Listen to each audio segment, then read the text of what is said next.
Good morning. My name is Brittany Speart. I am a therapist here with L'Arte Wellness. And today we will be discussing a very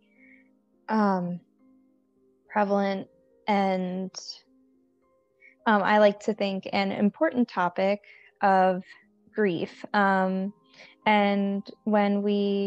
before we jump into some of the more logistics of the topic, I would like to kind of start the group off with a question of with grief, a lot of people associate grief with typically the loss of a loved one, sometimes loss of a pet. But I'm wondering, what are some other ways maybe you've dealt with grief personally in your life, or maybe even with some clients, or have dealt with the grieving process?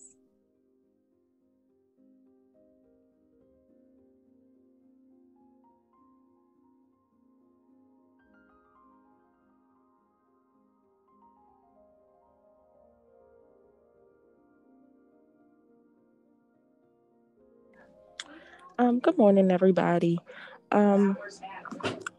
Working with one client in particular that I have, she was experiencing the loss of her mom. Her mom passed away last year. And initially going into our sessions, we focused a lot on the relationship that she and her mom once had. And we also focused on her coping mechanisms.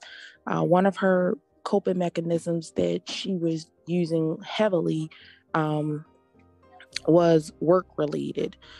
She was actually using work as a way to keep her mind busy, to keep her mind just pretty much off of, just the thoughts, of course, the reminders rather that her mom is now gone. And by her doing that, by her continuing to do that, it caused her a lot of unnecessary stressors. It caused her some physical changes as well. She started experiencing insomnia. She started experiencing unhealthy eating patterns and unhealthy eating choices. And she just started slowly isolating herself from others. And she also started having communication troubles as well.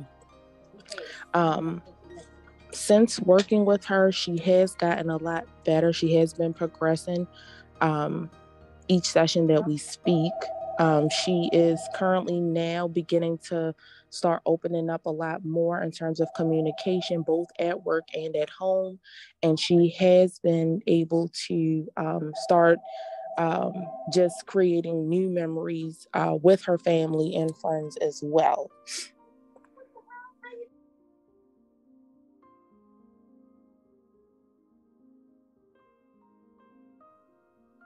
Thank you for sharing that, Courtney. So I'm hearing that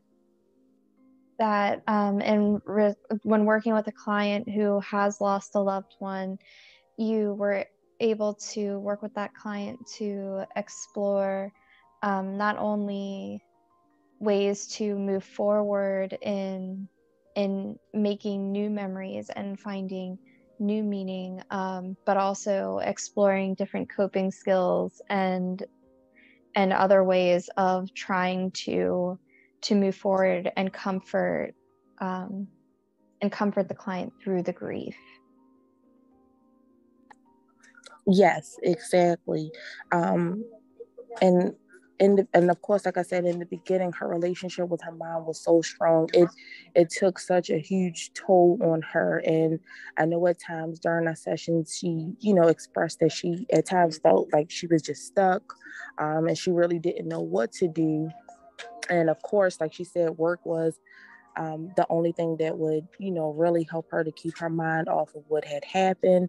Although she has siblings, her and her siblings aren't that close. So she didn't really, at least she felt like she didn't have anyone that she could really talk to, to help her get out of that I don't want to say the term funk, but just to help her relieve herself of a lot of those stresses that she added on. And I like that you pointed out, or I think you brought up a key point there, in that you brought up that for some people, support can be very helpful, but in this case, for this client, it was more of delving into work and not and kind of keeping her mind busy and keeping herself active, or keeping the client active. So kind of pointing out that this process is very different for everybody, and that everybody needs something different to get through this process. Would you agree?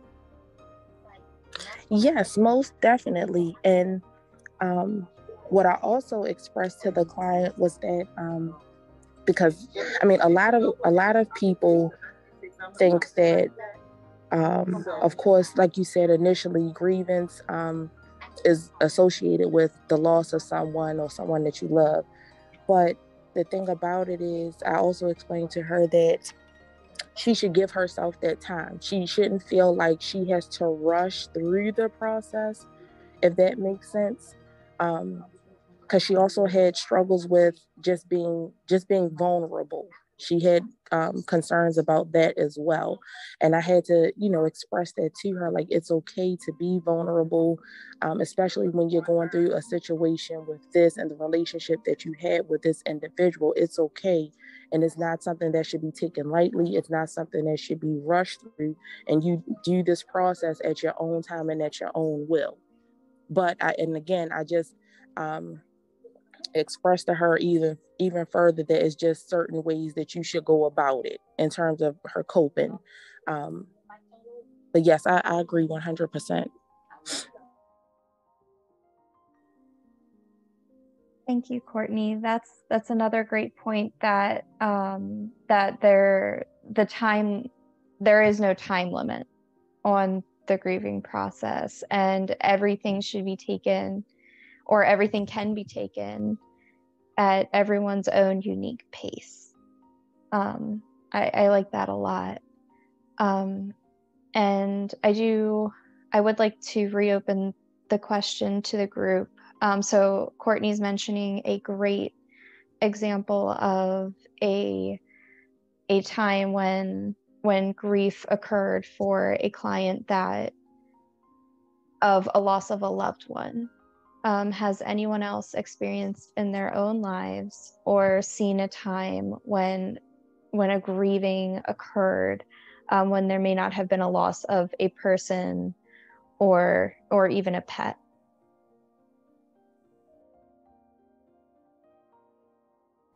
Yeah, I think when people is going through the like divorce, or they like going through breakup or loss of like friendship, it could also count for the grief, and people would like experiencing the like anger, maybe anxiety, depression after like their relationship issue, and would also feel rather guilty about themselves, and maybe lose their themselves. And if the relationship is super like important for them, and it would hard for the clients or hard for the people to accept the new norm, or and they also need the time for them to experience in the grief and experience in the like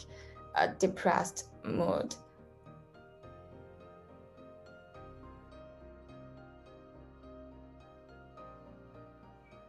Thank you, Yu Yang. So you're mentioning all those different emotions that are associated with the grieving cycle, that are also associated with a breakup or a divorce. And I really like how you mentioned the different emotions that may be included. And you mentioned kind of the depression and the guilt as well.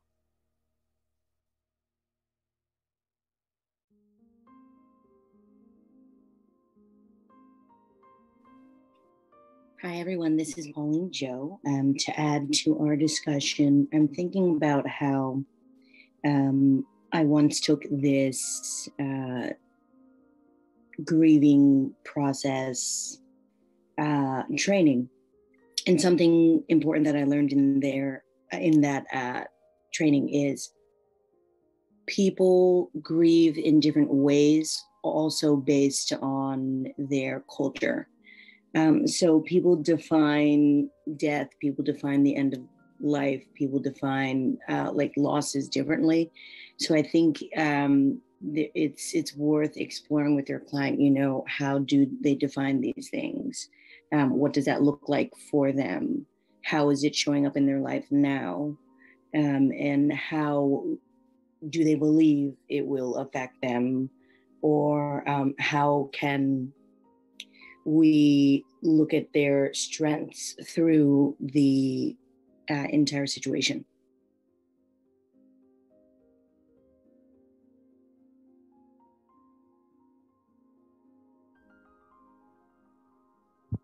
Thank you, Pauline Joe. I really appreciate and like those insights of how that those views can differ culturally, and you're right, it would definitely be beneficial to explore those different views with the client and see how those different ideas may be impacting the client, and as you mentioned, may impact the client in the long run.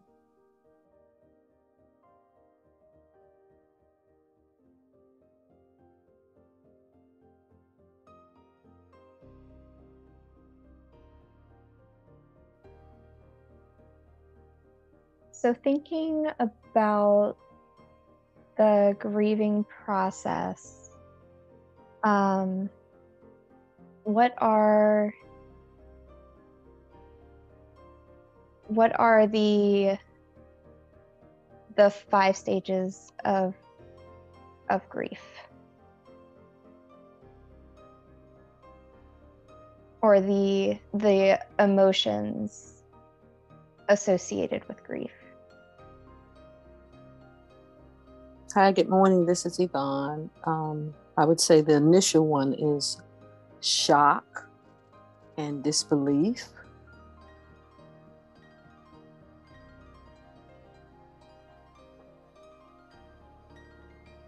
Good morning, Yvonne. Good morning. Thank you. So shock and disbelief. So would you say that's equivalent to like a state of denial in a way? Yes, it is a state of denial. And I'm recalling that because I remember when I lost my mom and how when she had passed, I had gone in the room and she was just laying there, this listless body. And I just couldn't believe that she was gone. And intellectually I knew, but in my heart, it was hard for me to accept it. And I wanted to say, get up, Mom, get up, but I knew intellectually she was gone. And it was a quite interesting experience because that was my first time actually seeing a presence, someone's body laying there, listless, not breathing, and it being my mother. I was in denial. I didn't want to believe that she was gone.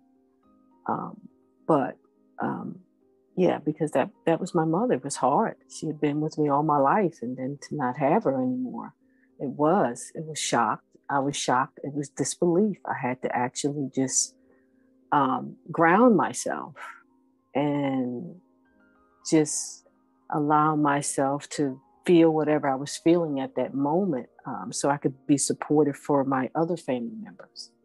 So yes, absolutely. I was shocked. It was shock, and yes, I felt denial. I was experiencing that for quite a few days.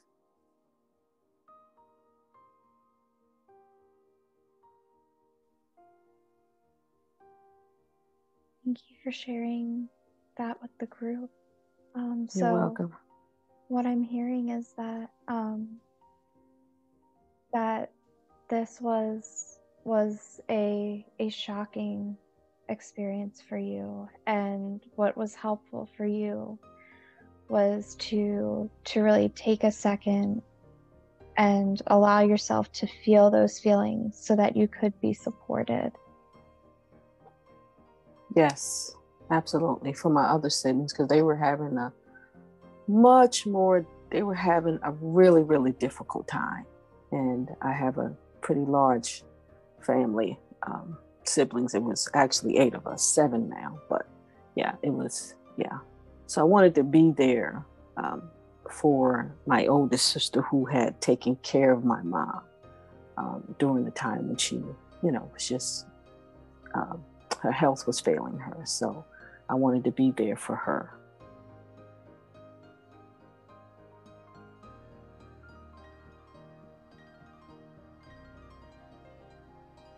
Thank you. You're welcome. Right. And I like that you pointed out that there are times that when we want to be strong for other people, it can be beneficial to let ourselves be vulnerable. Yes, absolutely. Absolutely. It's healthy. It's actually healthy to do that.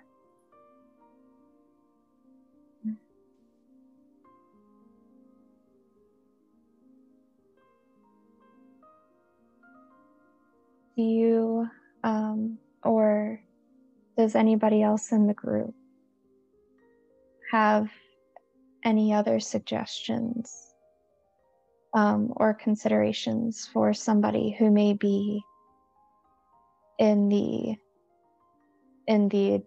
denial or the shock phase of the grieving cycle? I would say for me, I actually lost my dad in 2017, right after Christmas. So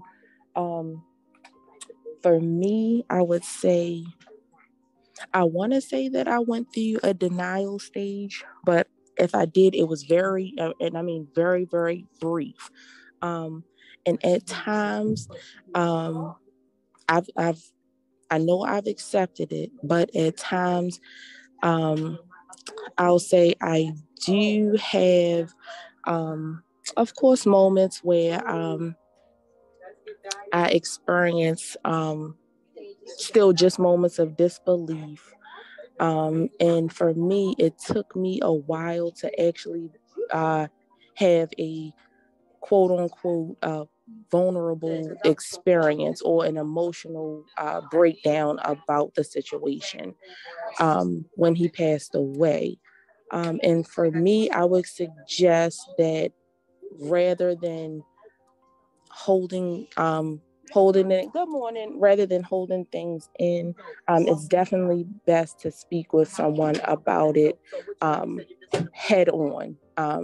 Because what I did is, and what I tend to do most of the times is, of course, if something is bothering me, I won't really express it. I won't really voice it. And then, of course, that's when I'll have like some sort of, again, like an emotional breakdown. And that's what I experienced when my dad passed away, because I have 3 other siblings. I'm the middle child, but out of the 4 of us, I'm the one that my parents always depended on. I was always seen as like the strongest sibling.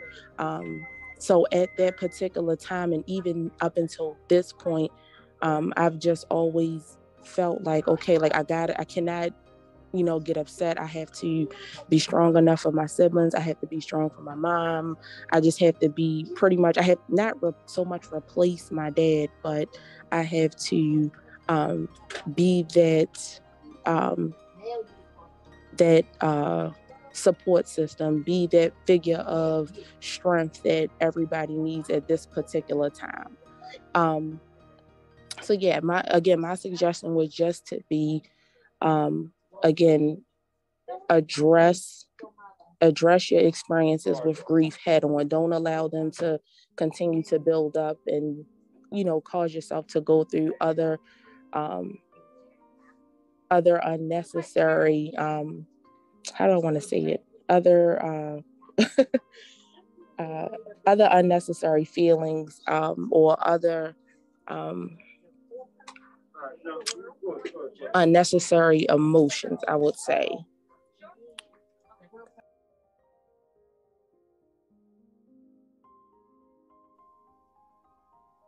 So what I'm and thank you, Courtney. So what I'm hearing is that to discuss, whether with somebody that you trust, or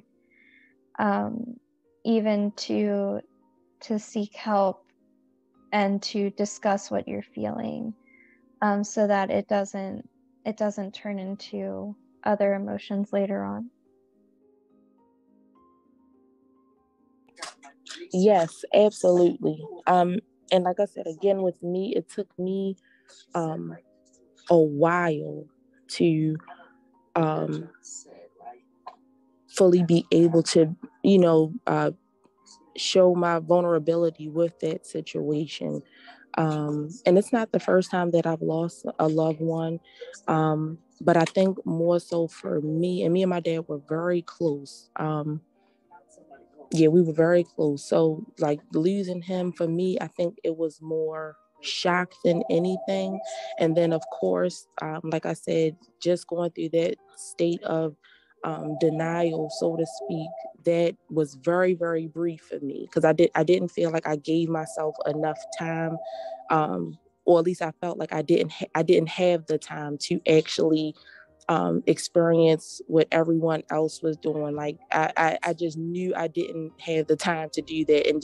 And I guess that was because I was thinking of, well, what would my dad say? My dad would tell me not to cry, just be strong, be there, for everybody, continue to do what you have to do, protect your family, those things. So I guess in that sense, I was more so having his voice in my head, like, I cannot do this. Like, he would not want me to be like this. So I had to keep it bottled in for a very long time. So yeah, I would definitely agree with you in terms of, yes, seeking help, or some sort of social support when you're experiencing any form of grief.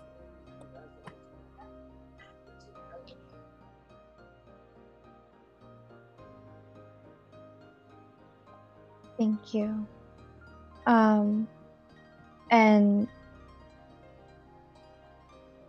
And yes, I would like to offer my condolences as well to both Courtney and Yvonne, and thank you for opening up in this setting.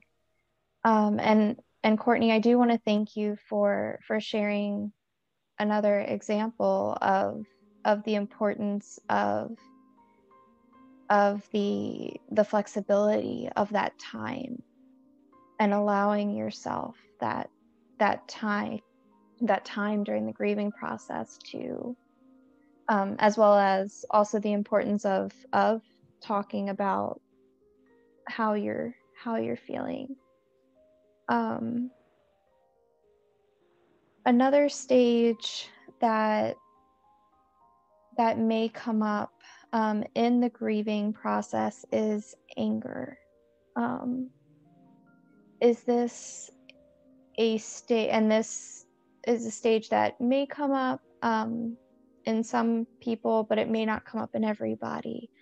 Is this a stage that either came up in your personal lives, or may have come up in a client, and what may have been found helpful?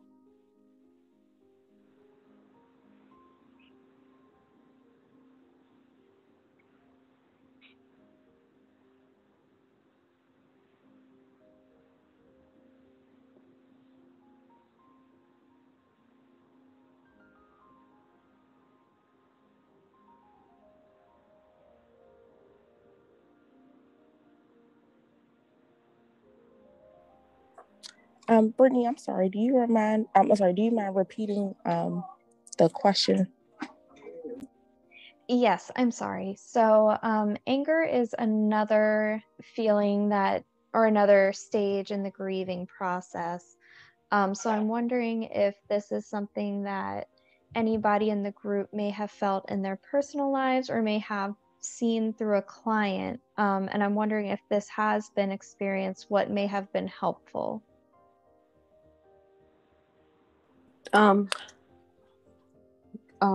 I'll go ahead and talk about the anger.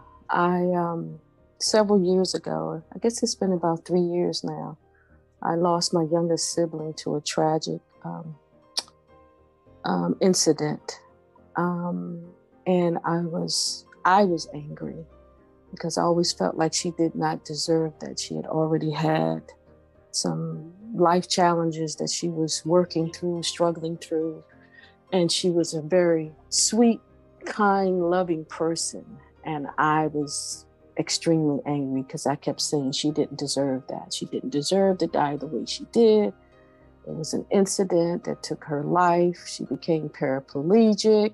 She was in the hospital for like maybe a year and a half when we took care of her and looked after her. And she was my baby sister. And I expected her to outlive all of us. And so, yes, I'm sorry. I get a little teary-eyed just thinking about it. But yeah, I was angry for quite some time. Angry, and I think sadness came along with it, but I think the anger was more because I kept saying she did not deserve what happened to her. And that we were very, very, very close.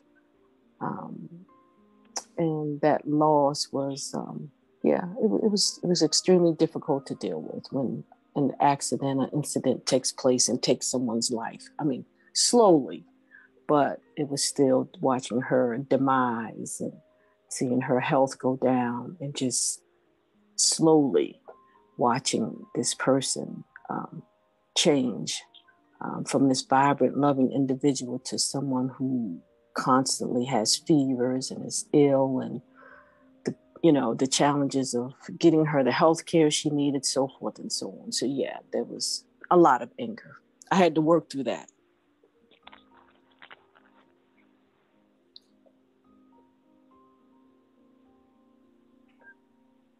But what I had to wind up doing to turn that around was to start thinking about the relationship we had and all the good times and things like that, to build upon those things and not think about the situation itself. And I just, each time when I would think about it, I would just, try to, as they would quote and say, think happy thoughts. And so I would think of happy thoughts, time when we had together, when we laughed, and, pictures and things like that. And I would just share with my family. And that's how it helped me get through it that way.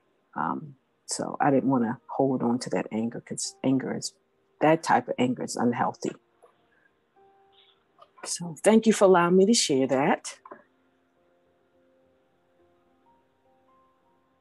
Thank you for sharing, and I am sorry for your loss. So what I'm hearing is that when you were experiencing this anger, what was helpful for you, instead of focusing on those thoughts of what happened, you would reframe those thoughts to the positive memories, and the good times that had happened, and that was helpful for you to help get you through that. Yes. Because anger is such a powerful emotion. And if you don't, become if you're not self-aware and realizing what it's doing to you and how it can actually, take over your life. And it can show and spiral in other areas of your life too. But yes, the reframing helped me a lot. Each time I felt, I thought about different, that incident, I just replaced it with something more joyous and more happy, and just talked about, kept my mind focused on the positive.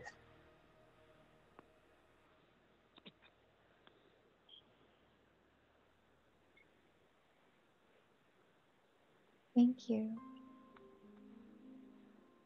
One of the things that helped me at a time when I was angry and grief was for someone to say it's okay to be angry. I felt guilty about being angry with somebody who died, especially somebody who died of illness. I felt very guilty about my angry feelings, like how dare you be angry at someone who suffered and died. But I was angry because they left me. They didn't take care of it. I was like, if you're taking care of yourself, you might not have died. And so I think someone telling me that it was okay to be angry at somebody who died was helpful for me until I could move on in my grief and anger.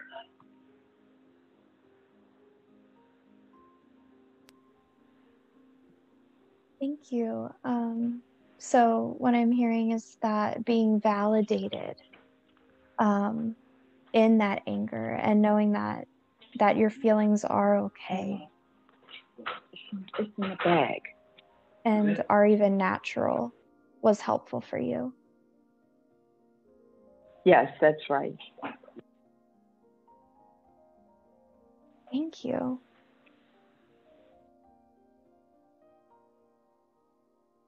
Another common experience during the grieving process may be bargaining. And an example of this may be if I live a certain way, maybe things will change. So in example of the pandemic, if I social distance for 2 weeks, maybe the pandemic will go away or the virus will go away. Is this an example of a feeling that anybody in the group can identify with?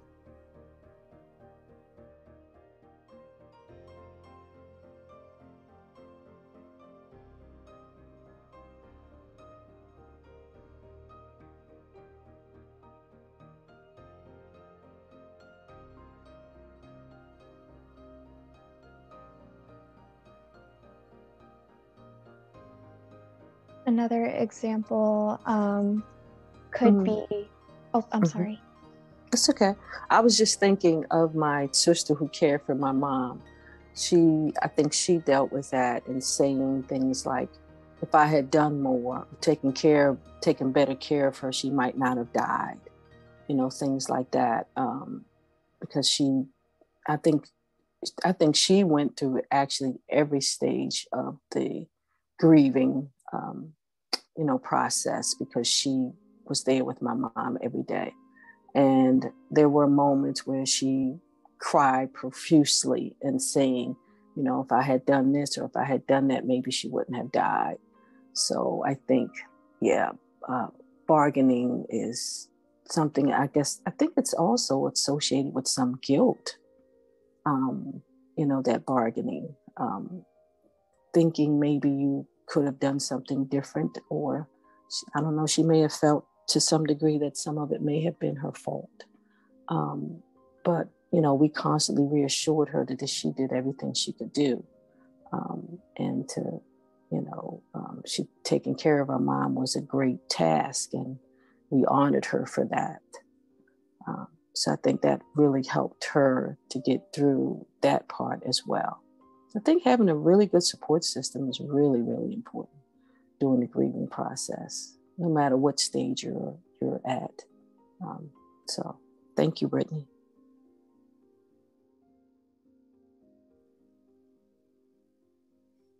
Thank you, Yvonne. I think that was a really great example of bargaining. And I think you raised a great point in that it can be associated with some guilt, in that if I had done something differently, maybe this situation could be different. And I also appreciate that you mentioned a few different things that that may have been beneficial in supporting your sister through that. You mentioned validating her. You mentioned affirming her and reframing those thoughts by stating that she did the best she could, as well as offering support and highlighting the importance of a support system. So thank you. You're welcome. Thank you for asking.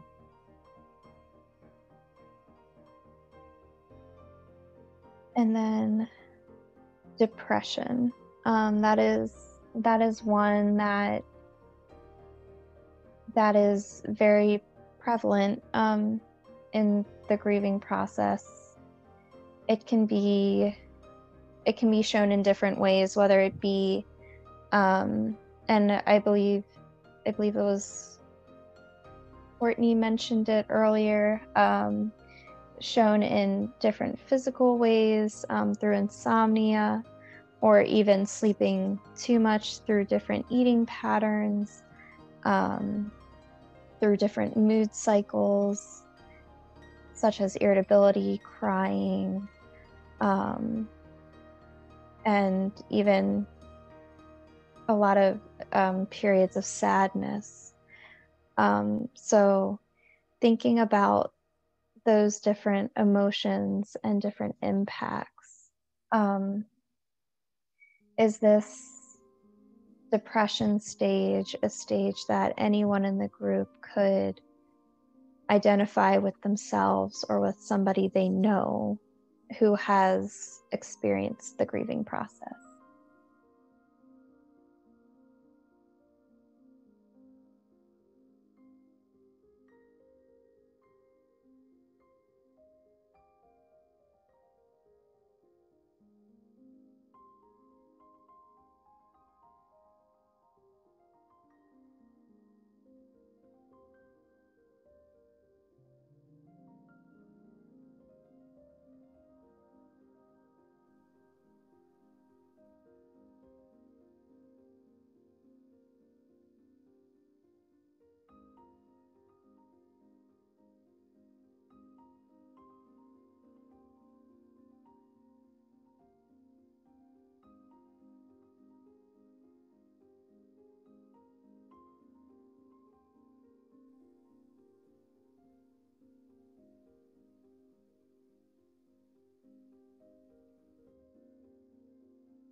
So,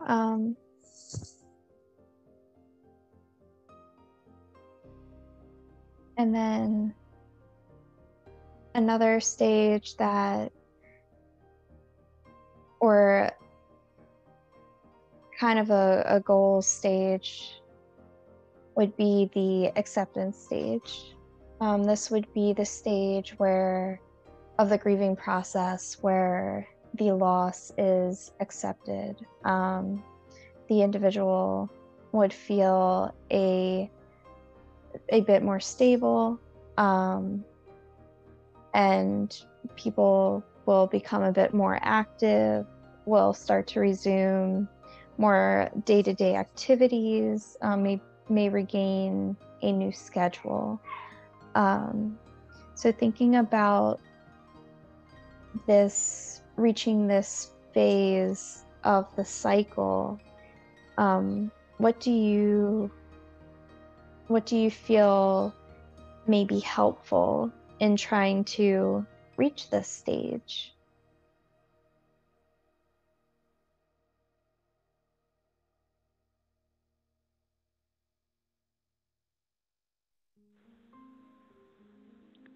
I think addressing loss and talking specifically about what was lost, being able to look at what is no longer there. And then what's been helpful, I think, for some of my clients is to talk about what did their life mean to you. If you take the premise that people come into your lives for a purpose, or that people's lives have a purpose in the world, what did you get from their life that you can carry on as a memorial to them? Like, did they like baseball? Were they a Ravens fan? So you'll wear a Ravens t-shirt, or when you see a Ravens game, it'll remind you of them. Did they teach you something about a skill that, every time you knit, you now think about your grandmother?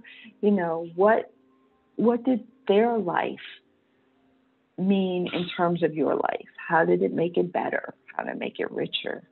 And in that way, they might be able to see how, number one, they aren't going to forget about the person. I think that's one of the fears. And two, they can, every time they kind of repeat the action or whatever it is that they remember, it's a way of keeping that person close, or reaffirming that they aren't going to forget or go away.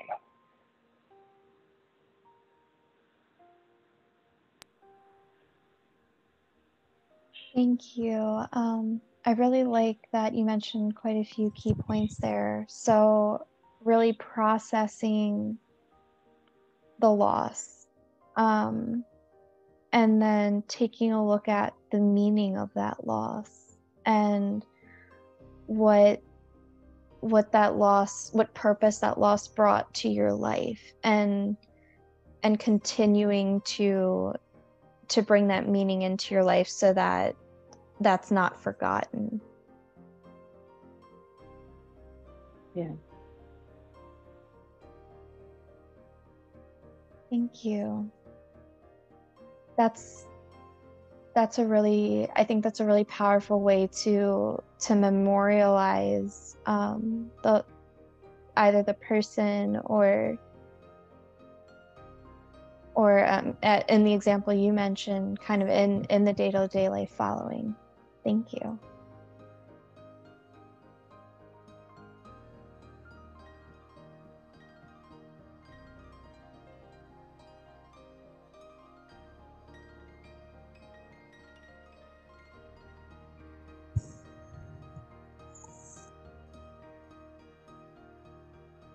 Is there anybody else in the group who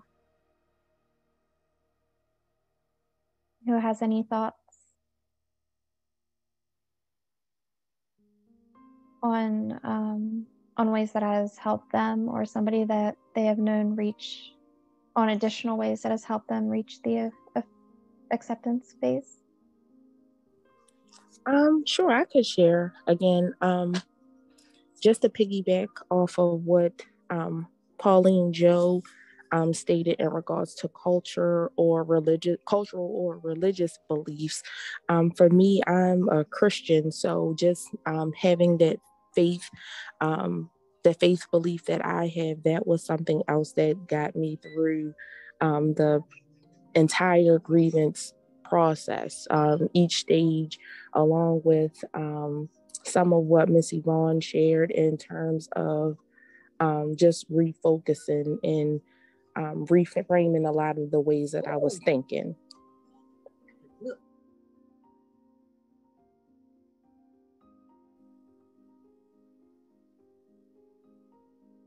Thank you. And I think you're right. Spirituality and culture can be amazing tools, and provide amazing tools, especially in offering support through grief.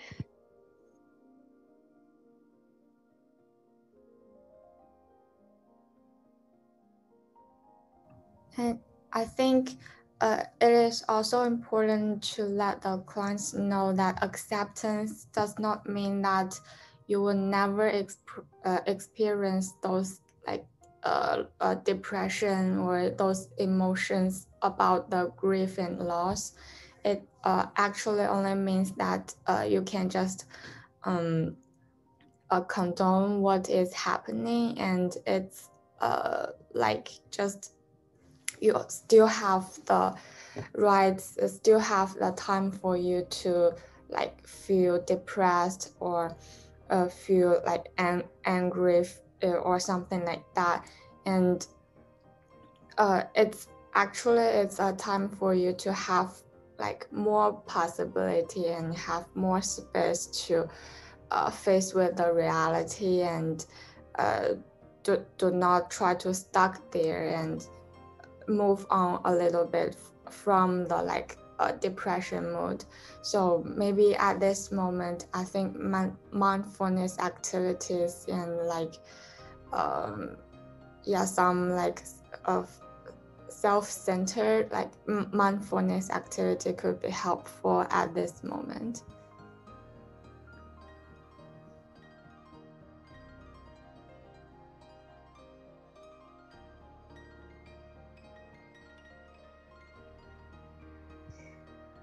Thank you, Yi Yang. So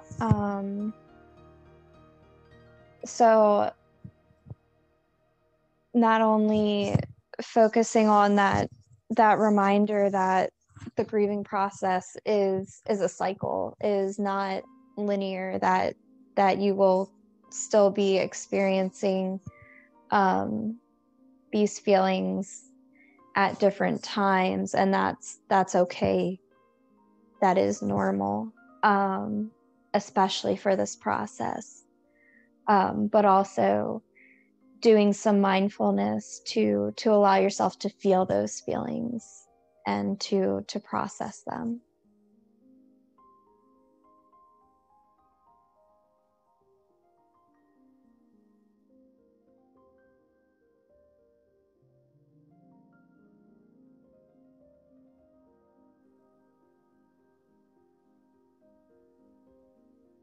Well, thank you everybody for everything everyone has shared, and for everybody's strength and courage to open up to the group, and allow us to learn from your experiences.